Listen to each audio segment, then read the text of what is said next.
Betty. I was just checking on Maddie. Hope you're having a good day. I am done.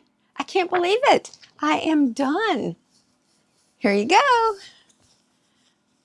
Ta-da! I'm so excited.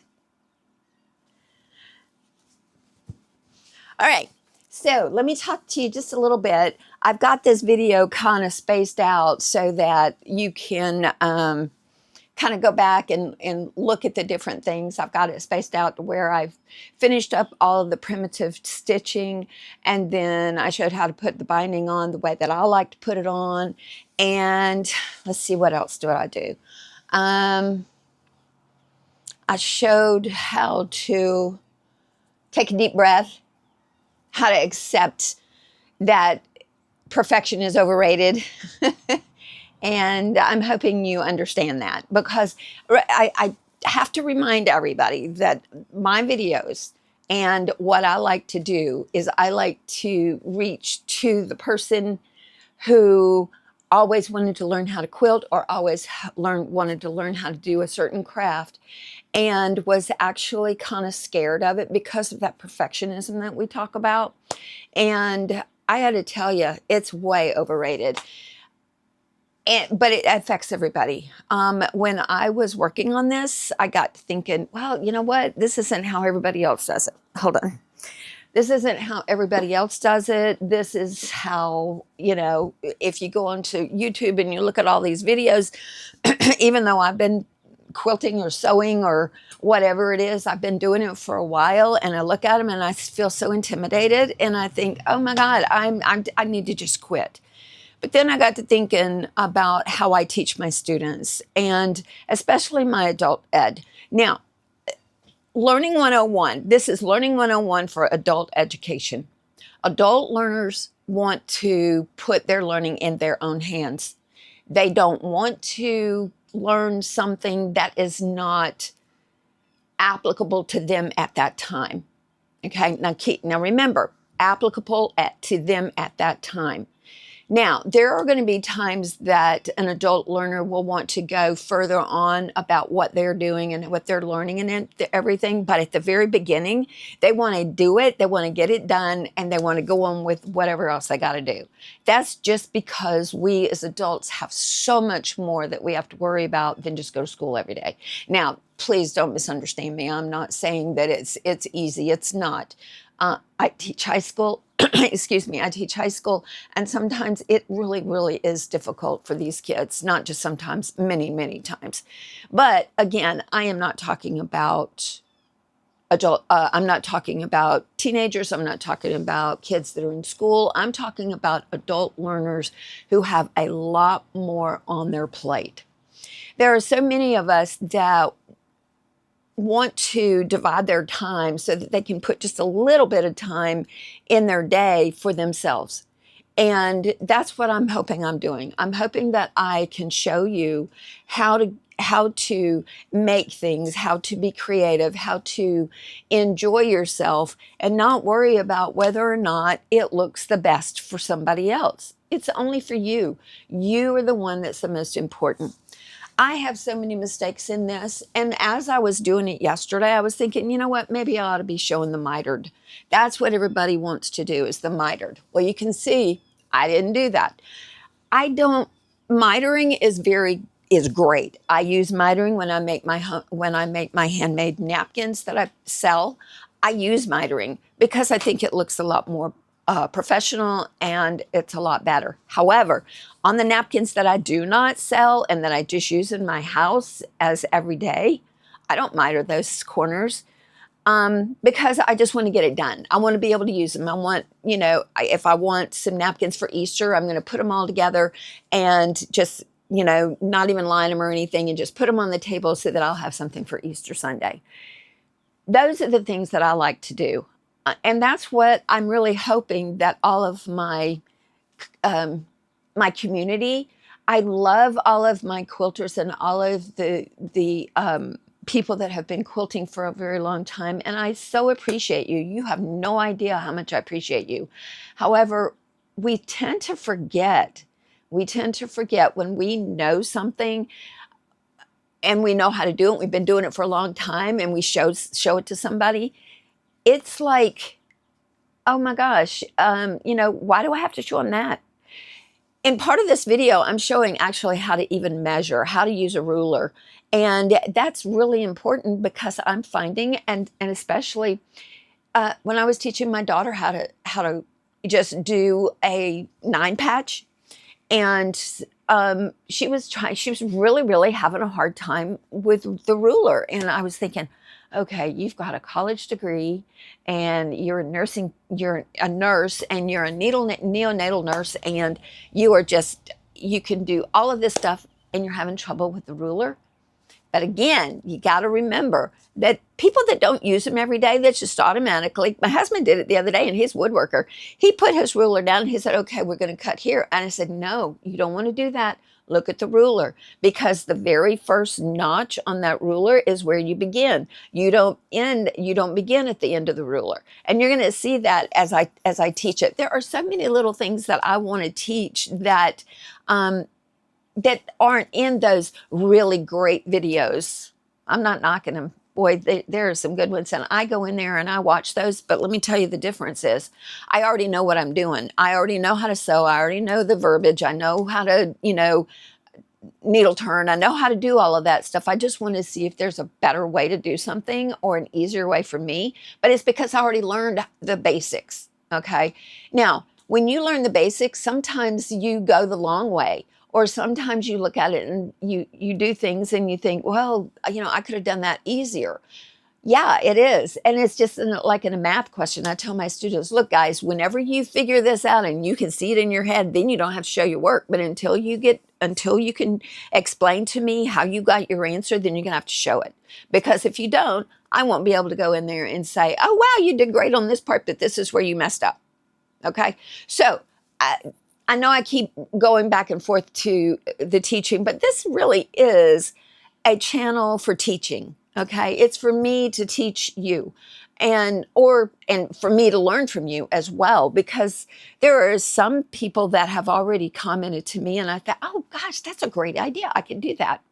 So please understand, when I am going in and explaining all of this, that I am explaining it to you as a brand new learner, or someone that hasn't, sewn for a very long time.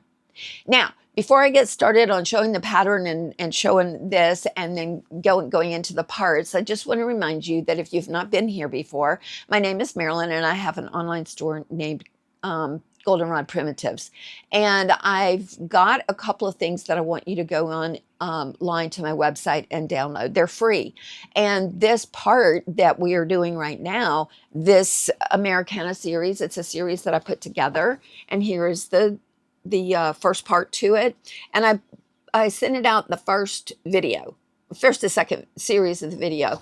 And this actually talks about the log cabin and how you number out the pieces so that you won't get messed up. Okay, so there are 3 or 4, I think this is the 4th in the series. This is the last one. So I hope you enjoyed it. But go ahead and watch to the end, because I show the parts of actually after I put the log cabin together, then I go in and show you how I did it. And I also show you some mistakes that I've made and how I have decided, you know what, it doesn't matter.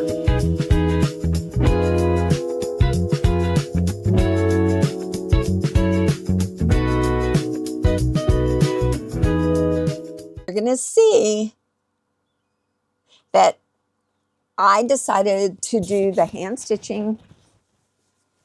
I guess they call it slow stitching now. The reason that I did the hand stitching is because I really like the primitive look, and I wanted it to look like a primitive piece, because it is in celebration of our 250 years. So I am putting this together, and as I block it and things like that, it may not be the traditional way that you know how to do it. I'm just doing it the way I like to do it. I'm doing it so that I can teach someone who has no idea how to do things. A lot of times whenever you're learning, you get so bogged down with the how-tos that you put it aside and say, I won't finish it. I'm just not gonna I don't like it. I'm not going to finish it. I don't want that to happen. I want you to finish this up so that you can have your 4th of July decorations for your house. Okay. Okay. So I wanted to put this up just a little bit so that you could see it. Let me go up a little bit. All right. So it's all finished. I have it up here and I wanted to show you how I'm going to put the border on. I've given you all the instructions on all of the other videos plus this one so that you can decide what you want to do and how you want to do things. Now, what I have decided to do, and I used a jelly roll for this, and one of the mistakes I did was I didn't count my jelly roll strips out enough and I ran out. And so I had to regroup, pivot, and make a decision on what else I wanted to do. Now, I'm going to go ahead and use these two, and I believe I'm going to have enough because I'm going to go here, I go here, and then I've got 2 of these, so I'll have plenty.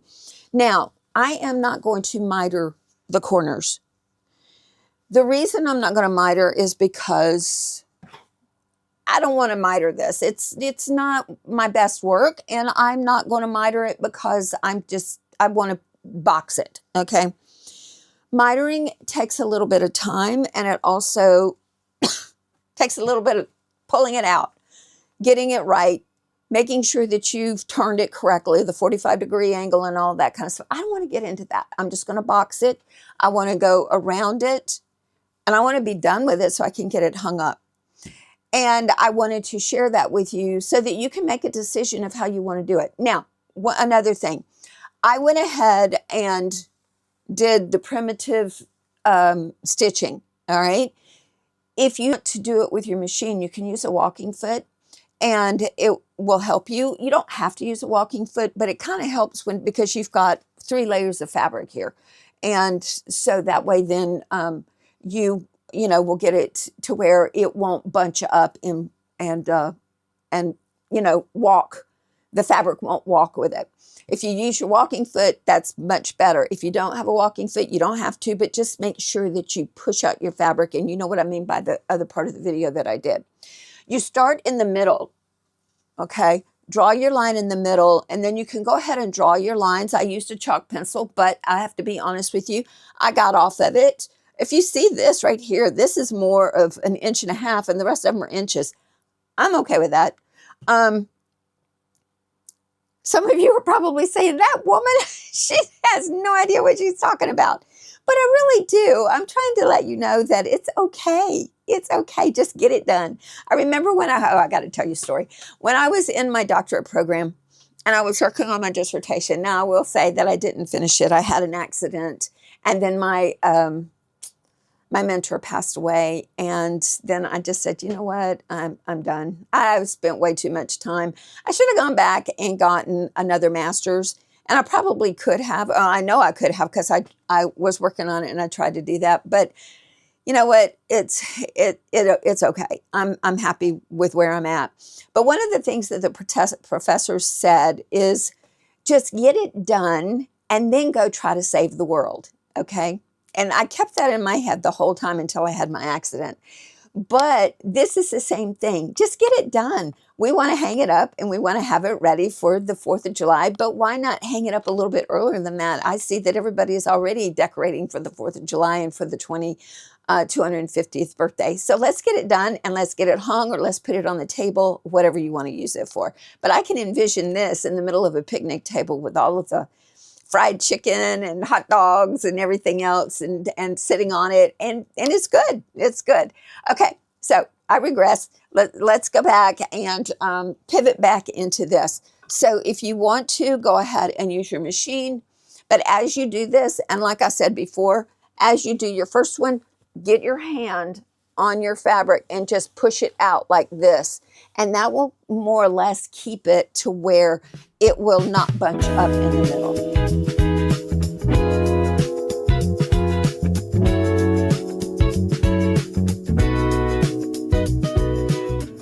Okay, so I'm back. I've got it on my cutting table. I've got my straight edge and I've got my rotary cutter. I should have my big mat out, In fact, I'm going to go get it. Be right back. And I got my big mat. Let me give you a little hint about your mat. Boy, did I make a mistake. Hold on a second. All right. All right, I'm back here. Now, I know that you can't see it, but it's right here. It's buckled. And the reason it's buckled is because I had this bright idea to put my wool mat on there and iron on it. And guess what? That's not a good idea. I messed it up. These things are expensive. And I messed it up, but that's okay. All right, now back to my instructions. Now what I did was whenever I was doing, I was going to pull this in, but when I did this, I left my ends out. And that was okay with me. I don't care. You can put the knots in it if you wanted. Now, I'm going to have to do something else. I'm going to get my scissors, and because I put a lot of fabric on here, I want to cut some of this off so that I can see it on my mat.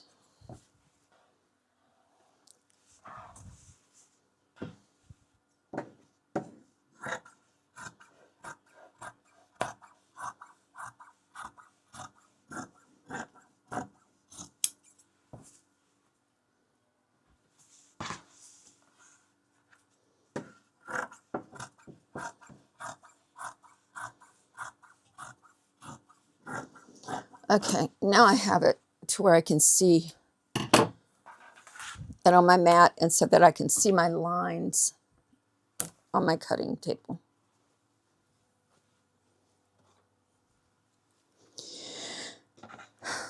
Now, I'm going to go ahead and try to align this as close. Yeah, okay. So this comes off a little bit, but it's not enough that I have to worry about it. Now I'm going to cut this, and I want you to notice something. Whenever I am starting, and a lot of people have a lot of trouble with this. My mother-in-law had a really, really hard time with this, and I said, you got to walk the ruler. And she said, what do you mean by that? Because she would put her hand here and she would do it, and by the time she got up here, her ruler would fall, roll around and everything would mess up. And if you start down here and hold it and begin to cut, then you get your hand, your pressure is still on it, but you're going to walk it. I think I need a new blade.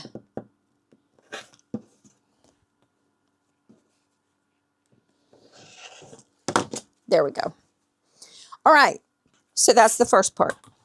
Now I'm going to turn it, and I'm going to line this up.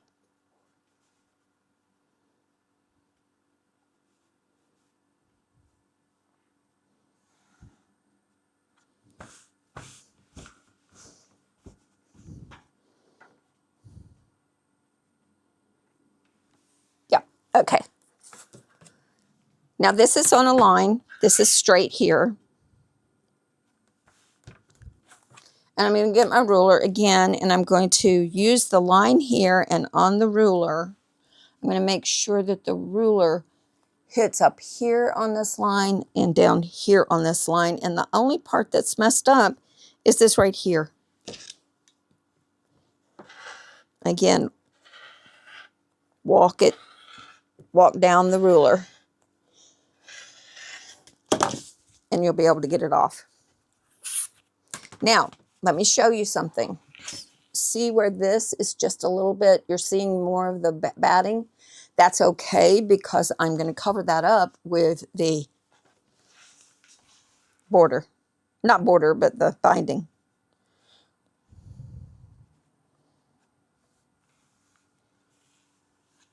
cool. It's starting to, it's lining up really well. Now, again, there are some people that will do it differently, and they will say, well, you didn't square up your blocks and all that kind of stuff. Well, I did. And it looks like I made a little mistake in there. But again, you know what? I'm good with that. So I'm going to start down. Uh-oh. Yeah. Okay. Now it's all straight. So I'm going to start down here. And I'm going to walk the ruler.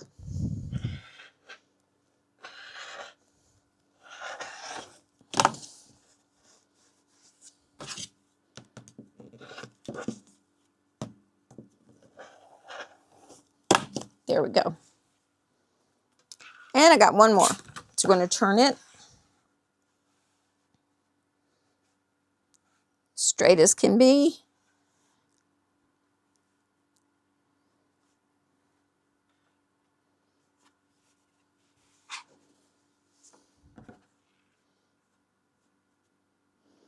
Now, I'm finding that 27.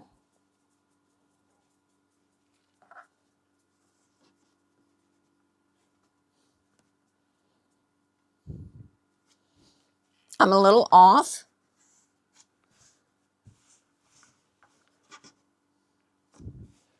I'm going to get it as close as I can.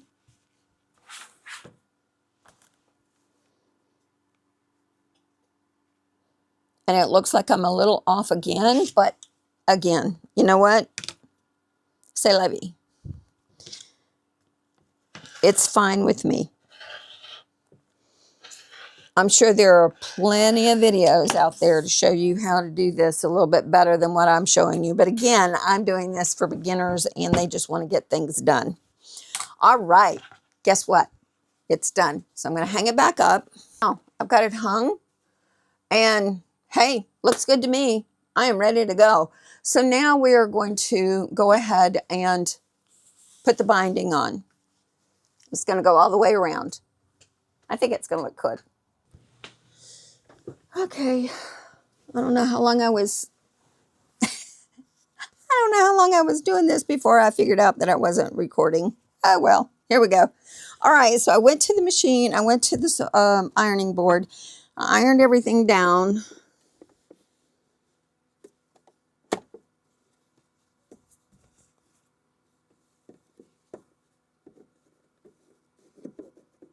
Going to use my stiletto to help me get everything straight and so I don't sew my fingers down. It just really helps guide it.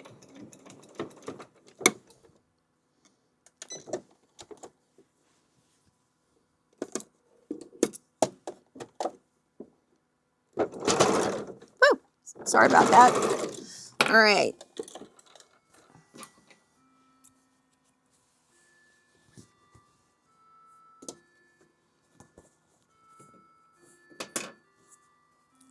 Ta-da! See how pretty?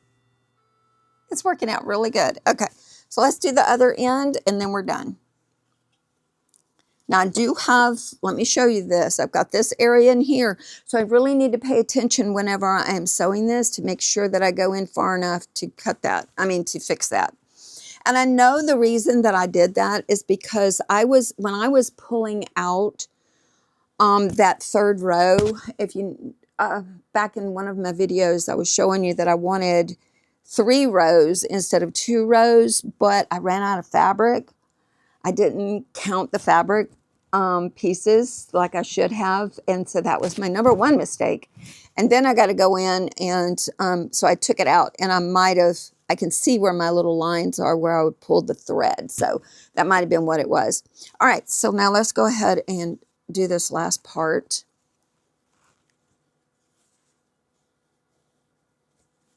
Make sure that I meet it right up here at the top.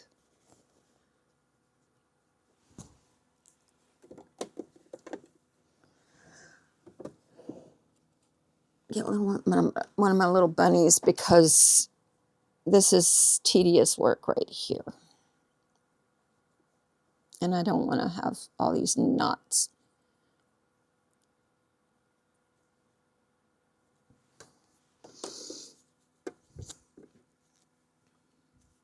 I don't know where I learned this. It was, I think, when I was working on my daughter's quilt. When I first started quilting, somebody showed this and I thought, wow, that is such a cool idea. All right, so I put this little piece here, and now I'm going to begin sewing, and when I get this part to there, I'll just guide it in, and it really will work a lot better if you have a walking stick on a walking foot, but we're going to go ahead and use this. And another good thing is this stiletto. I know I keep going back to it, but I'm learning all the different little hacks that you need to do. See, it would have been so much better had I started working with my walking foot. There we go. Okay, now it's connected. Now I can go in and I can start holding this down.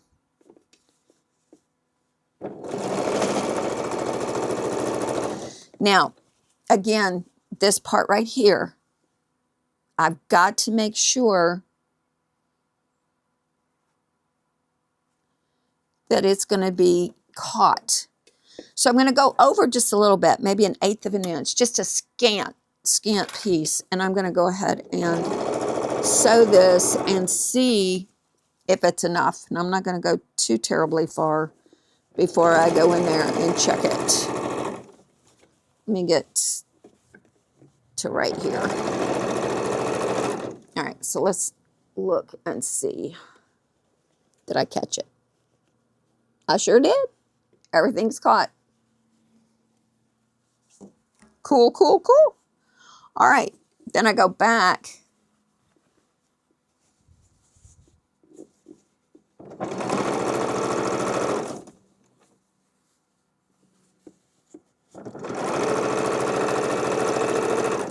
Now, I'm going to go on and go back to my ironing board, and I'm going to fold this down like it's supposed to be so it'll be ready to finish up. And I'm going to go ahead and knot it just a little bit.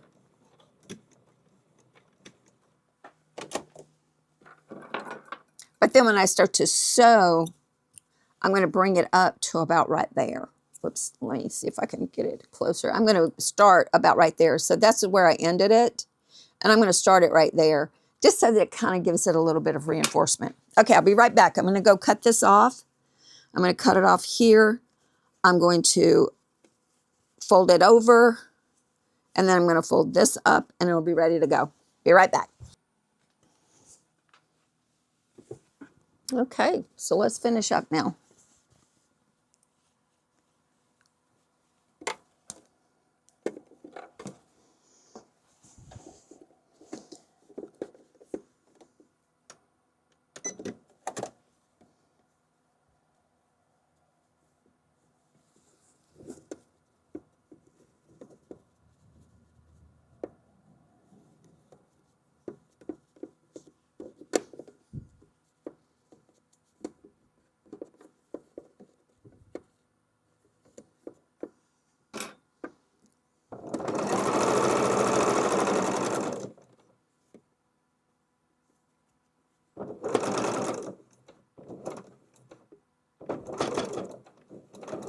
Slow down whenever you're working with a stiletto, because you sure don't want that to hit your needle.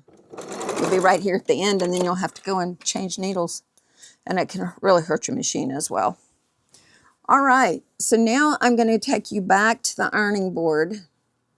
I don't like that, but I'm going to have to do with it. Do with it as may. Okay, all right.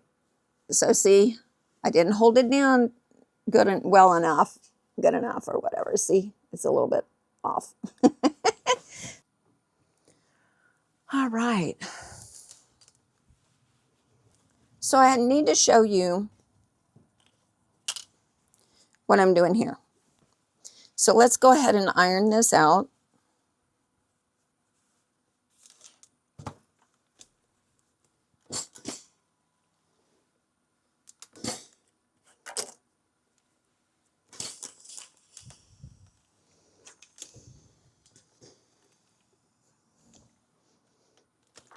all I can see is my little mistake, and that makes me upset. But my grandmother would make me pull it out. Yeah, but she ain't here, is she? So we're not doing that. All right.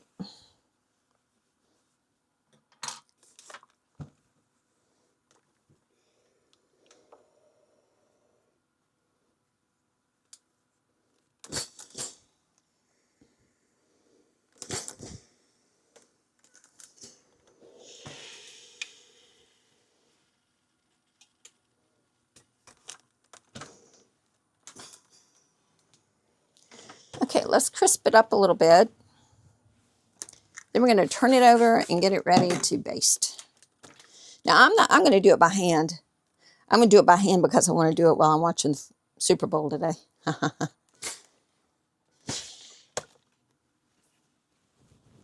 let me show you what I did. Okay, so we got to go back over here and we got to make sure that all of this is folded down correctly.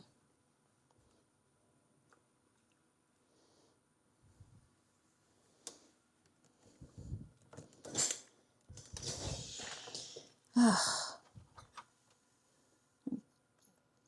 gotta fix the tension on my machine. Okay, so I'm going to fold this down. And this may be a repeat, but I don't know if I was recording. So I'm going to get it ready to baste. Okay. And what I found out was it is 2 centimeters.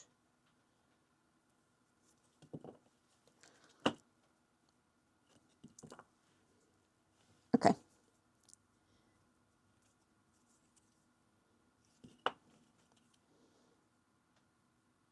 From there. Okay.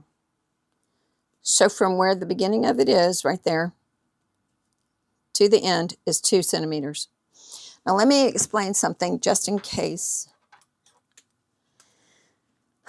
When you're looking at a measuring stick, make sure, and this happens a lot, make sure that you start to measure where the line starts on the ruler. If you start at the end and the first line starts there, then you're going to be off almost 1/4 of an inch. Make sure that whatever you're measuring, you start at the first line. If the first line is the end of the ruler, then that's okay.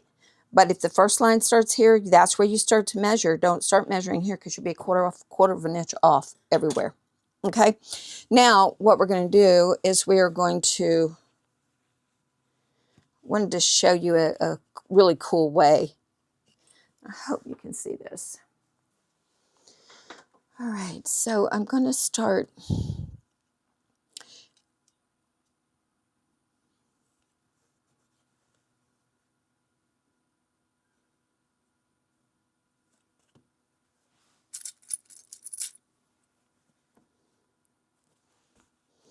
I just go in and I start at the 2. Now, if the end of the ruler is not in there, and I know that this is where it starts, but I'm just using this, so it's going to be a little bit more, but as long as it's covering this line, as long as it's covering your seams, you're good. And the binding is probably too big, but hey, I like it. So I start at 2, and then I keep going, and I make sure that it stays at 2 the whole way.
This is not the ruler, I mean the measuring stick that I always use, but I couldn't find my other one.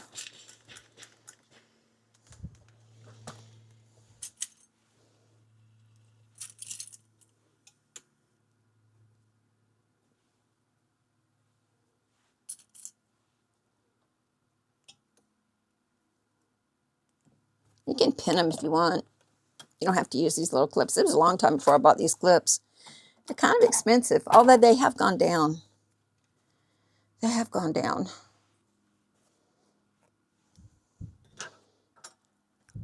Okay.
This one's perfect.